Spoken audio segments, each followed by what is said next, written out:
Hi, I'm Stacie. And I'm Kristi. Hey, hey, welcome back to Art After Dark. I'm Stacie and I'm here with my co-host Kristi, and we are so glad you're here. Today we're talking about something that I think every single one of you has felt at some point. That moment when an opportunity shows up and your first instinct is equal parts yes and oh no. We're talking about creative courage, what it actually means to do the scary thing before you feel ready, because, spoiler alert, ready might never come. We'll share our own stories of pitching, getting rejected, getting surprised by a yes, and what happened next. Plus, we've got a little challenge for you at the end. So grab your coffee, your sketchbook, whatever you've got, and let's get into it. Hi, Stacie. Hi, Here we go Kristi. again. I have a big icebreaker question for you. What is the scariest creative thing that you have done in the last year? And are you glad you did it? I have I have two answers. Um, The first one may not seem to be creative, but I learned that actually it is. I just completed the 200-hour yoga training. So now I can teach yoga. What's creative about that is this sequencing the yoga class, building it like a ladder so that people are ready to get to some of the more complex postures. So there actually is a lot of creativity in that I didn't realize until I learned how the sausage is made, so to speak. So that was very scary. It was very scary to commit to something like that. I know that our first episode was this whole thing about course junkies, and technically taking yoga training is a course. It's a huge financial commitment in my mind, and time. It was 10 weekends. So yeah, actual creativity wise, it would have to be participating in Sketchbook Revival, which is coming up Ooh. in a month. Um, What month? yeah. Oh, April. Okay. April 2026. Yeah, I had emailed. So Karen is the person who runs this Sketchbook Revival. She's been doing it for many, many years now. I first did it in 2019, I think, 2020 maybe, probably during the pandemic, when I was kind of just picking up my art skills again. And basically it's like an online 2 week summit, and a bunch of artists come in and they each have their own presentation, and it's free. So I had emailed Karen last year, one asking if I could participate, which was a very scary thing to even ask, and of like another thing that we're going to talk about in a minute. And she said no. So, okay, well, I asked and whatever. And then she came Yeah. back and said yes. And then I had to actually do it. And that was really scary. So that was a long way of saying that's the scariest thing I did this year, Yeah.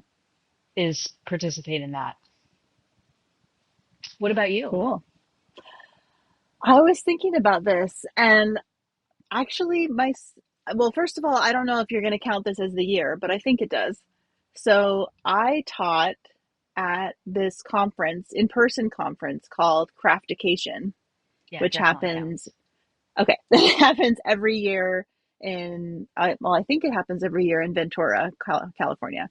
And it's like art camp for adults is like Mm. the way I would describe it. And there's like art classes and there's business classes. So it's kind of for a lot of different artsy crafty business people. But I pitched a course for them, also got declined. And then a few months later they came back and were like, "Hey, can you teach this?" And I was like, "Yes." Wide-eyed and in fear. Yes, question mark? Yeah. Um, so I taught the same class twice, like back to back, in a session of craftication. And each class had 30 people. I had never taught to that many people at once. Um, yeah, it was like a big out of my comfort zone moment. But Look at yeah, us. Look at us. yeah. Well, today's episode is about creative courage Hmm. and this idea of like doing the thing before you feel ready. And it does actually dovetail nicely into our first episode of the season, Yeah. where, this idea of taking courses because you don't feel like you're ready or you don't know enough or you have to keep learning more. And I'm so productive because I'm learning. So it's really this idea of like actually doing the thing before you feel ready. So that's what we're going to talk about today. Yeah. So maybe while you're listening, you can kind of think about yourself as a listener. Like, what is something that you've been putting off because you don't feel like you're ready? Just keep that in the back of your Yeah. mind. Just hold that Just in the hold back that. of your mind. So, how do you know the difference between like you're genuinely not ready versus the fear of like stepping out and doing the scary thing? I mean, with the sketchbook revival, I think the difference is that you're genuinely not ready if you don't have the skill. Yeah. Okay.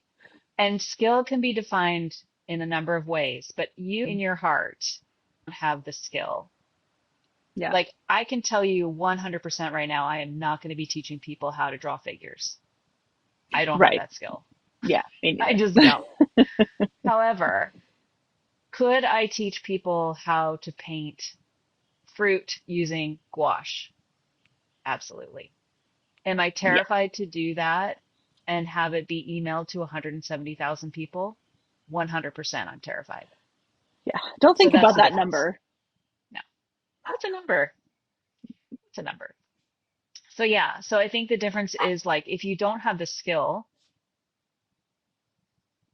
that seems pretty straightforward. If you have the skill, but you're like, I don't have skill enough, Mm-hmm. or you start like worrying about like the audience or how am I going to do it? I don't know how to record this. I don't know how to Mm. present this. Yeah. I've never done Like anything like this before. Like that's a little bit that's different. like logistics. Yeah. Yeah. That's yeah. So when I came back and I was invited to participate, it was a yes question mark, but I knew in my heart I could do it. I was just Yeah. scared. Yeah. Well, terrified, honestly, terrified Yeah. to be It's fair. fair. What does ready actually feel like? And does anyone ever really feel ready? What does ready? I mean, I think that I would have to ask someone else that question because I don't know that I'll ever feel ready. Because, That's a perfect answer. That's what I think the answer is too. um, okay, yeah, it's like I guess you feel ready if it's something that you've done many times and you feel comfortable, then you're like, yes, I'm ready. I've done this. I can do this. But mhm. if you're always pushing the boundary a little bit and stretching yourself, you're not ever going to really feel ready, Yeah. right? Because you're pushing outside your comfort zone and it's Hmm. uncomfortable. So it doesn't feel Yeah. like you're ready. But Yeah. there's also a difference between knowing, like an internal knowing, Hmm. which again goes back to this idea of trusting yourself Hmm. from episode 1, season 2. Um, there's an internal knowing of, I can do this even though I might not be, quote, ready. Yes. And then you have to Yes. rise to the occasion. Yeah. I completely agree. I think, I mean, there's probably someone out there who feels ready for things. Tell Oh, me how yeah. that feels. Yeah, yeah. Tell Whoever us what you that's are, like. tell us what that's like. Um, I have never experienced that. Even when it's something that I'm teaching that I've done a million times, I still am like, um, I don't know how this is going to go.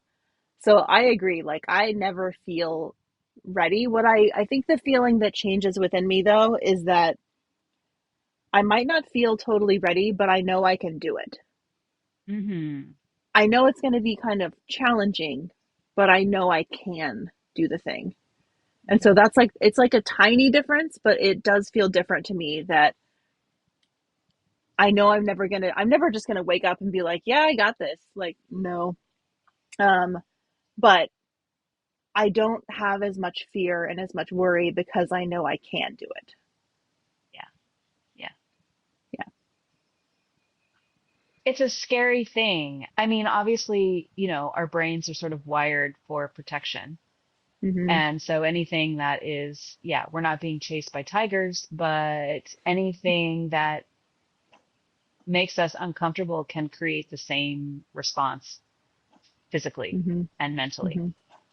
So when being asked to do something that we might tell ourselves we're not ready for, maybe the first reaction is fear.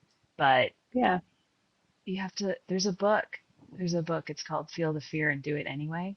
Mm, I have not read it, but I just haven't that either. title, I feel like I don't even need to read the book. The title is enough. Hmm. And that has actually helped me get through a lot of things that I've been afraid of. It's just like, well, what Yeah. are you going to do? You're going to just keep sitting here in the same place, or are you just going to do it? And the Hmm. faster you fail, the more Hmm. often you quote fail, Yeah. the faster you can progress. Yeah. I don't I know. think about that saying a lot, which is I think it's a very like tech world thing is Oh, like fail fail fast. fast. um, and not that I don't reside in the tech world, but No, we are not I tech think bros. no, but I do think about that a lot. Is that like, Yeah. well, if I'm gonna fail, I'm gonna try to just do it fast so that it's over, Yeah. and then I can like keep going. Yeah. So I want to talk about your email to Karen. Yeah. What made you finally hit send? And what were you telling yourself before you did? So about a year ago, I listened to a podcast with Liz Mosley, and she's like a brand and marketing person. And she was speaking with her friend Katie, and Katie had done this 100 no's challenge. Mm, And it was this idea of pitching, whatever that looks like, and getting no's to kind of help you get used to the fact that like not everything is going to go your way. It helps you get over this fear of like asking for things that might be bigger than what you anticipate. hmm. So I that podcast really like resonated with me. So I tried to make my own list. Now I didn't get to 100. I think that's because of lack of imagination, but I got to like 25, Okay. 25 things that I could request and get rejected for. Hmm. And emailing Karen about Sketchbook Revival was on the list Okay. because I'd been sitting in on this 2 week event for several years, and I was like, like maybe it's because we've had one season of the podcast. This sort of helped me a little bit get out of my Hmm. shell and given me a little bit more courage to sort of put myself out there.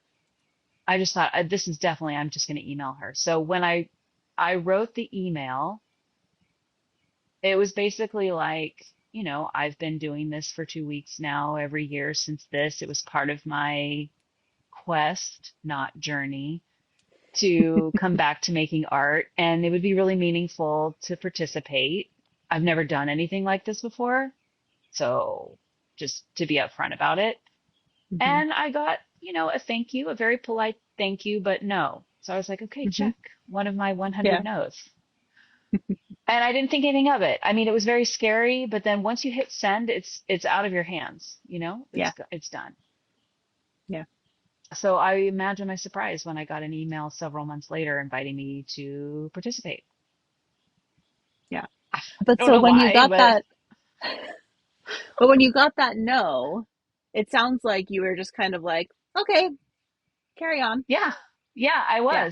it was carry on. It wasn't I mean probably part of it was relief, right? Like, well, thank Yeah. God now I don't have to figure out how to do that. Whew. Yeah. But yeah, I mean and I do think that there is something to that 100 no's Hmm. challenge, and they can be big and small requests, Yeah. right? Like um a big no would be, hey, I want to speak on Adobe Max stage. Like, okay, Sorry. that's I'm just like, right. right? That's like a big one. Um, that's on the list. Wow. I'm just saying it's on the That's list. amazing. I wouldn't Um, even put that on the list, but that is amazing. yeah, so I think it's just like, okay, well, let's just chalk it up to one of the 100. Well, for me, it was like 25 no's that Hmm. I'm going to get, and that's fine. Move Yeah. on to the next. There's Yeah. something really liberating about that, and you kind of gamify it a little bit. Not that you don't Hmm. take it seriously, because these are like big things that could help your career in Yeah. some way, maybe. And maybe the 100 things is like, I'm going to pitch to 100 companies. I'm going to pitch my patterns to 100 companies. Like, that's a big Hmm. deal. Yeah. But getting rejection helps you, it's resilience. Yeah. And so I think it's an important part of the process. So I definitely think the 100 no's challenge was good. When I got the no, it was just sort of like, yeah, okay, that's fine. Like, that's fine. I get it. Like, Hmm. that's fine. Yeah. Yeah. So, but then I I got the yes, and I was completely, like, oh my God. I I just, completely agree with I love the 100 no's idea. I didn't know anything about that, but when I started pitching my artwork for licensing, I definitely had that mentality, which was like, let's see how many rejections I can get. and so, and I got a lot. I got a lot of rejection. And so I kind of use that same mentality as well when I'm pitching for anything else now. Like when I'm pitching for wholesale orders, when I pitched my idea for craftication, I was just like, I've never been to craftication, but it's local. It wouldn't be a big deal for me to get there. Um, let's just see what happens. And then I got a no, and I had the same kind of feeling. I was like kind of relieved. and yeah, then, I was like, moving on, whatever. Like it was just something I was trying out. I had no idea if it was going to work, and it didn't. And I was okay with it. Like it yeah. was You just move fine. on. Yeah. Yeah. I mean, obviously, when you're starting out, like we've been doing this for a while, so we're kind of used to the no's at this point. Right. Some no's hurt more than others. Sometimes you Yeah. really do have your heart set on it, and it is like a setback. It can feel like a setback, and that's fine. Hmm. Like, feel it. Um, but it's also, it could be a no for 1,000 reasons that you have no idea why. So Yeah. just keep going. Like, it's Hmm. okay, Yeah. I guess. And so when you got the yes, did that kind of change the shape of your fear?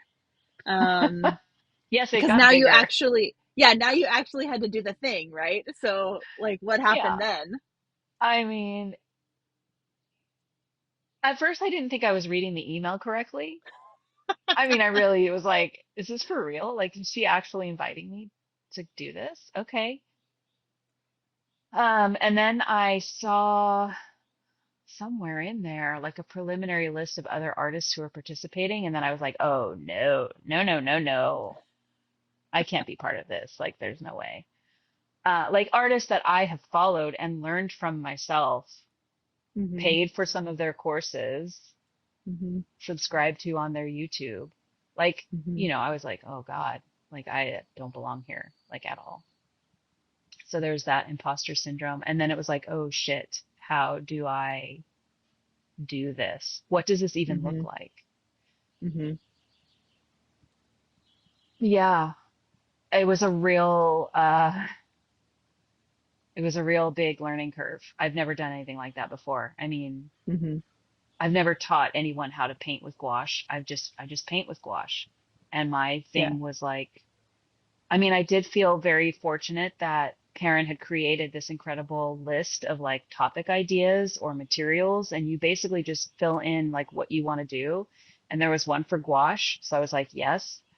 And then I was like, well, what do I know how to do with gouache that, I feel comfortable teaching my first Hmm. time out? So it was obviously going to be fruit, like that's kind of my go-to.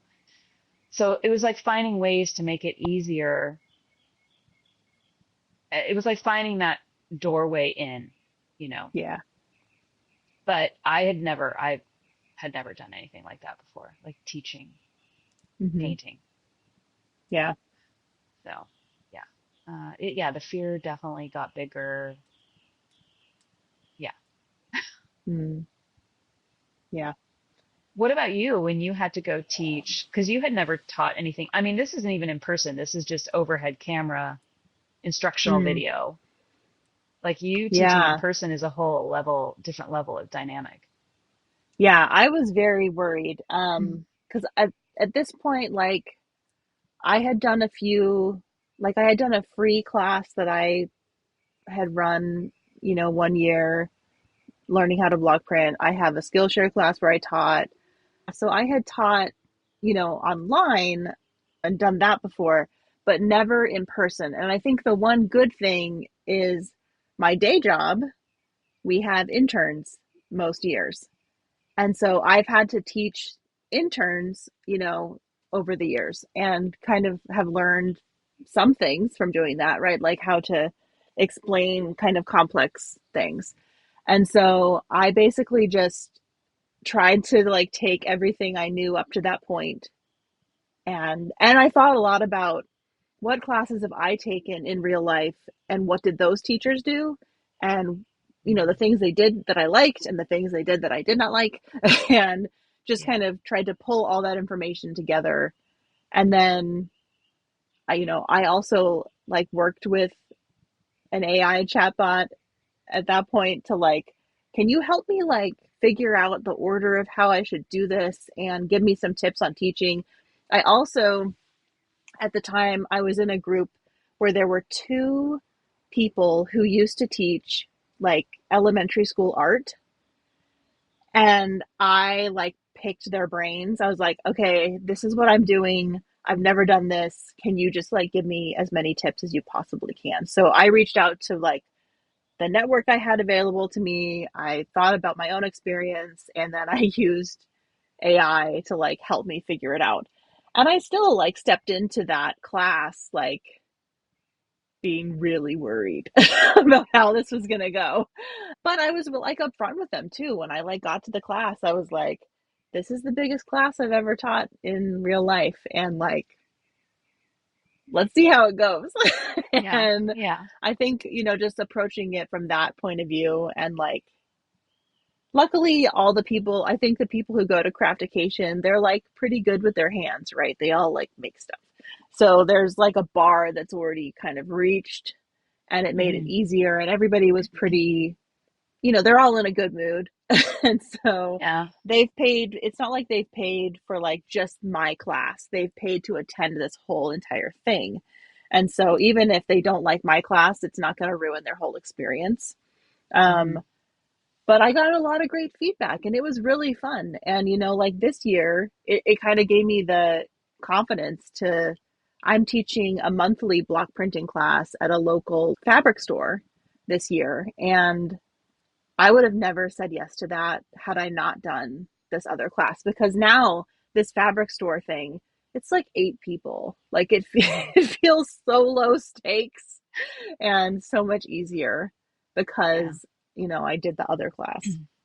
But it's a Mm. recurring thing too, so that's something to keep in mind is like how do Yeah. you build like a curriculum to keep people Hmm. engaged month after month, which is like a Yeah. whole other level of, you know, Hmm. something to think about.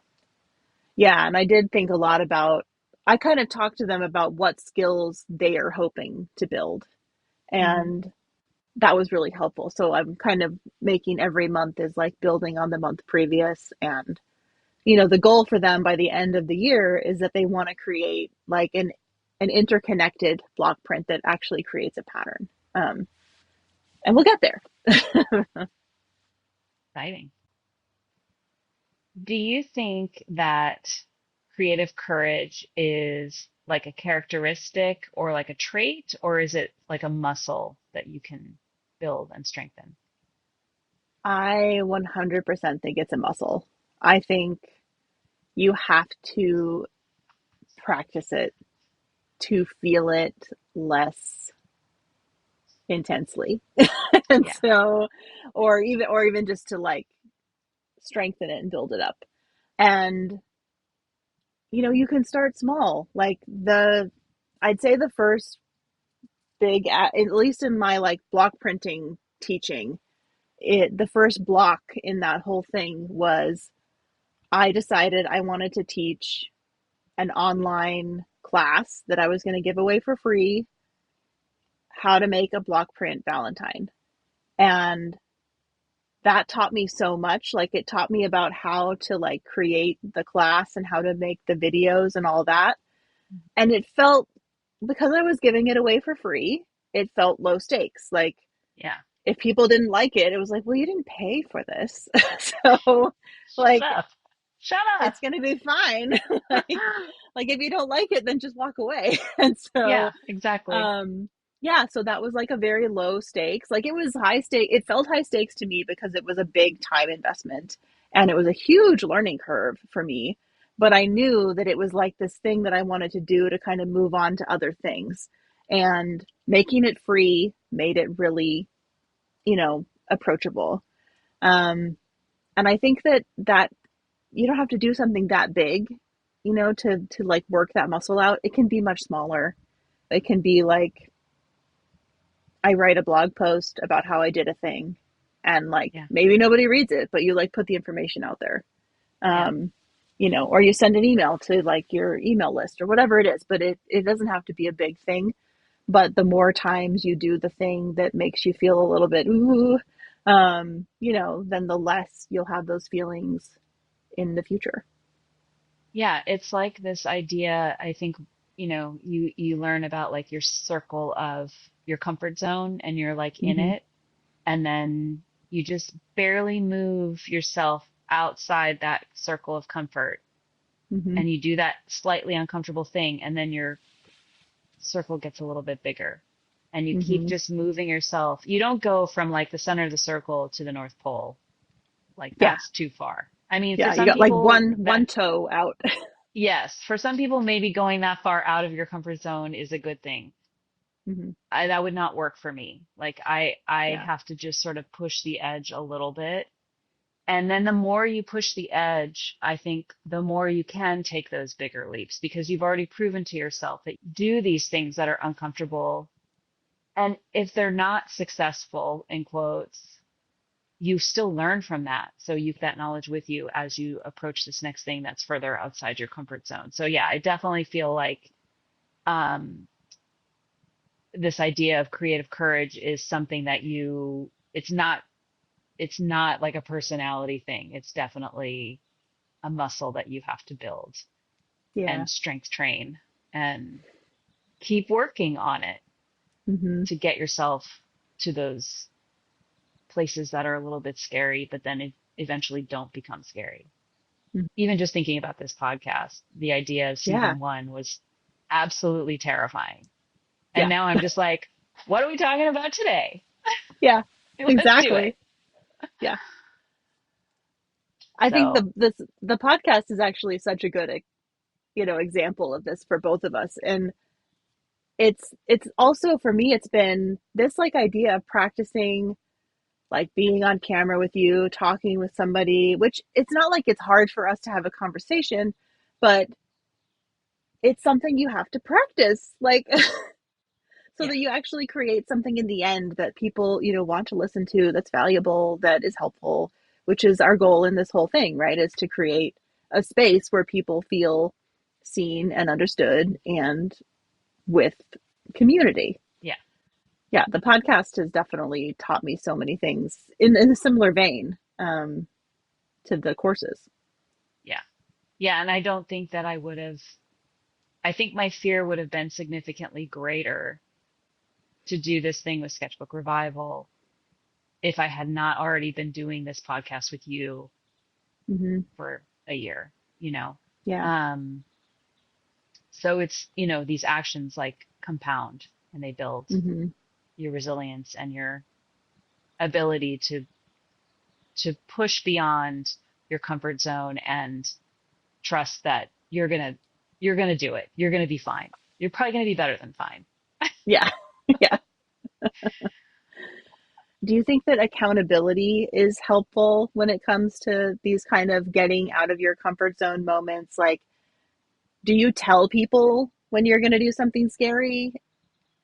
Does that add to the pressure or like in a way that's good or bad?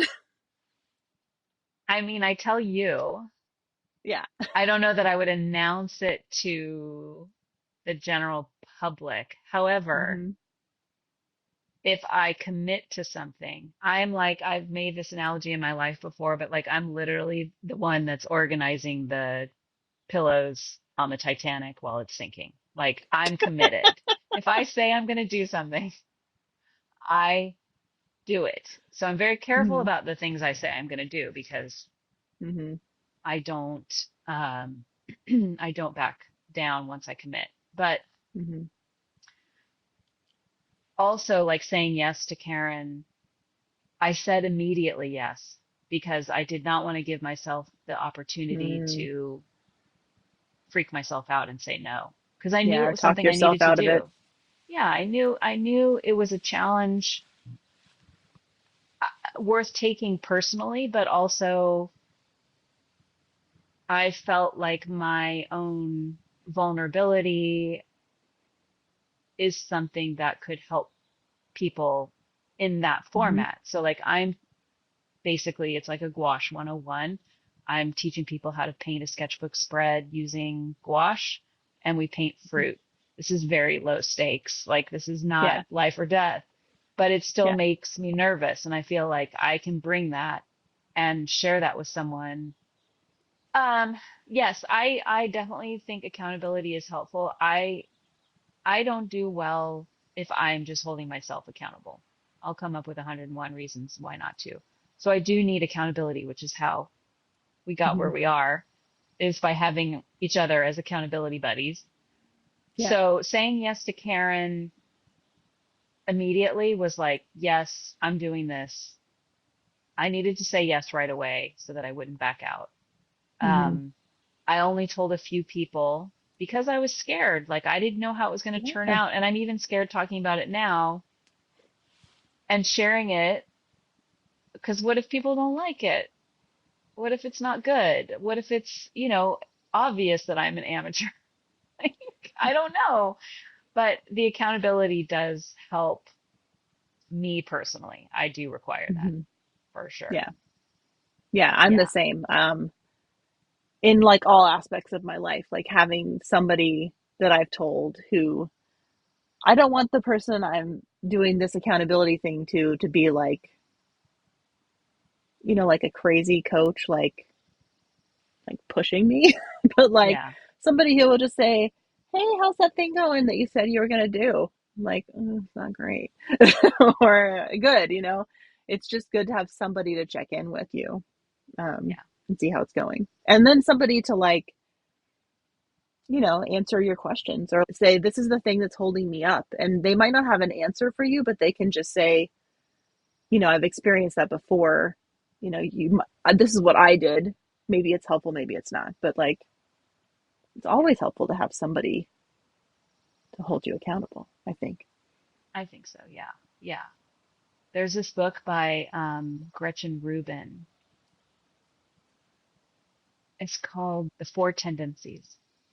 And Mm, it's an interesting book, but I learned from reading that book that I definitely need outside accountability. Inside accountability isn't enough for me, so I need someone outside to hold me accountable to get things done.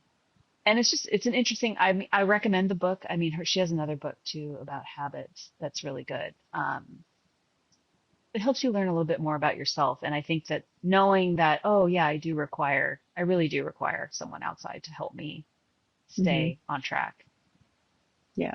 So the trick, yeah, I guess my trick for having practical courage is do the thing. And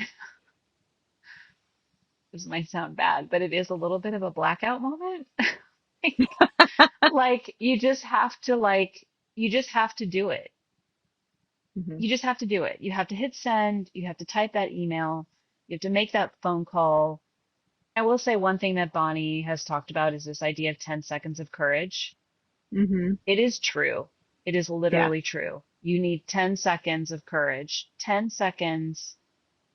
And once you're in it, it's happening and you just keep moving. Um, Knowing that we're all just humans in a world. doing the best that we can.